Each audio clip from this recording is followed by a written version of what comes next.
At least 50 US gig workers murdered or killed since 2017. Activists say companies like Lyft and Uber try to protect their bottom line by offloading the risk onto the workers. Now, in this channel, that's one of my number one topics is safety. I do not want to see your name added to those statistics. I also highly suggest you go out and get yourself display ride. This is more than just a dash cam. What happens here is that the footage is automatically uploaded into the cloud. So even if they want to steal that dash cam, right, it's too late. The footage is already in the cloud. Now, these numbers are going up and up.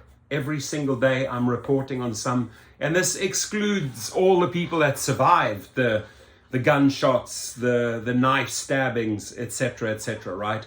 This is just people that have, and not just, right? That's incorrect. I shouldn't just say just. These are the numbers of people murdered on these platforms.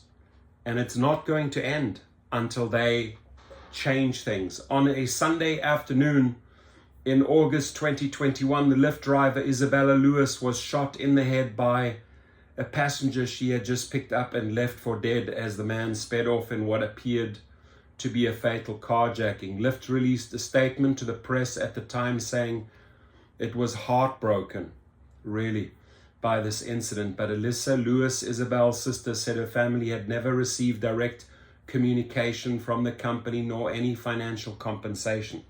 Shame on them. Shame on Lyft. Shame on Uber.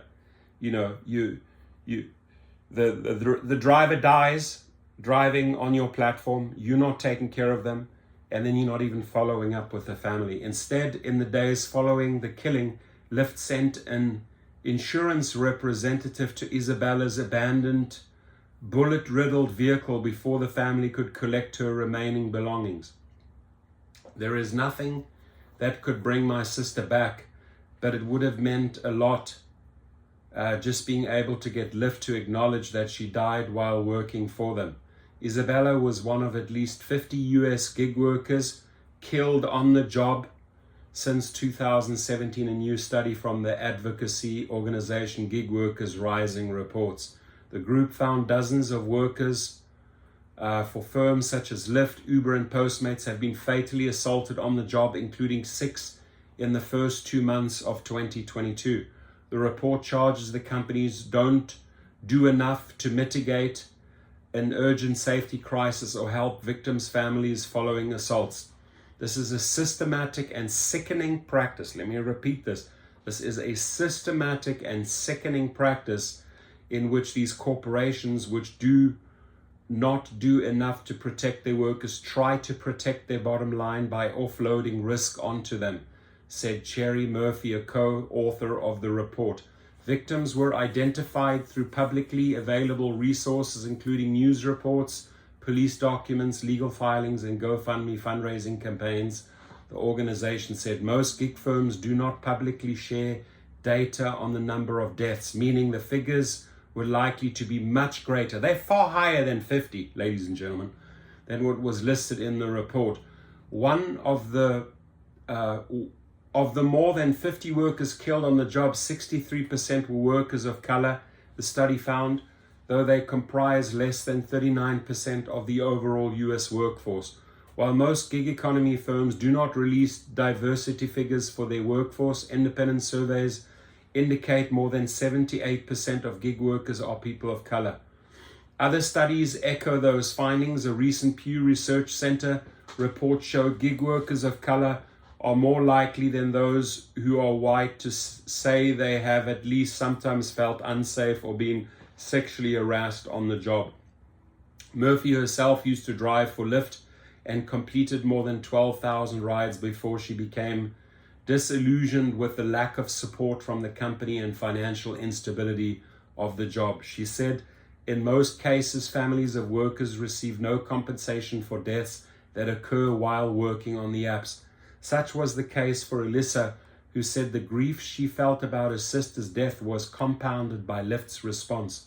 To have someone working for your company to give her life while on the job, and her family cannot even get a pat on the back or any personal outreach. Alyssa said, it makes me feel like she didn't matter to them. You're 100% right.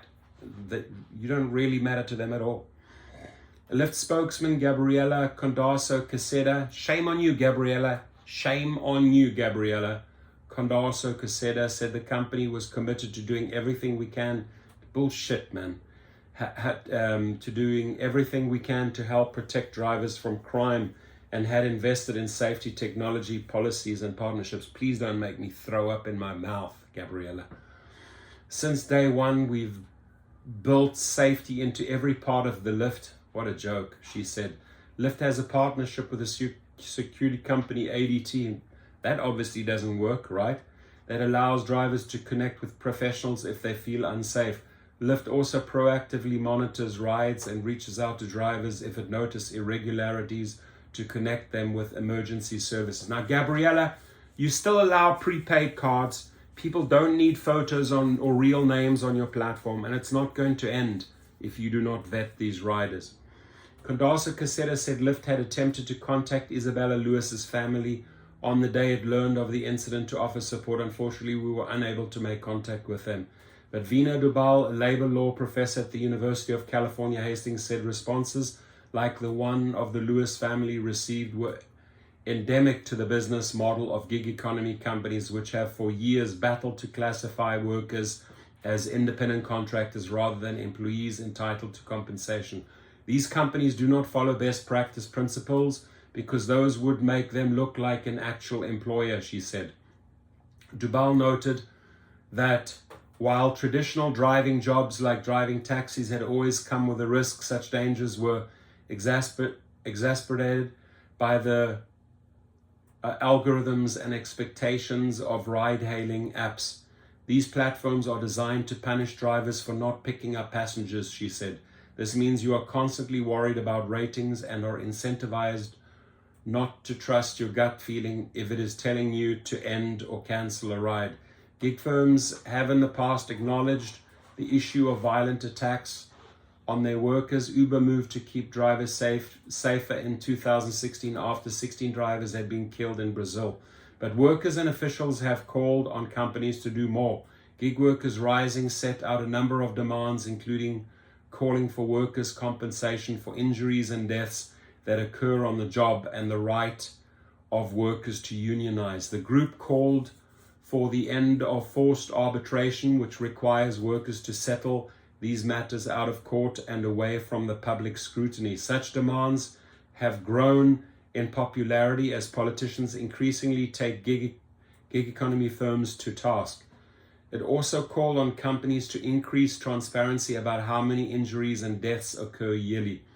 Condarso Caseta, the Lyft spokesman, said the company released data in its yearly community safety report, which includes data about fatalities that occur on the platform.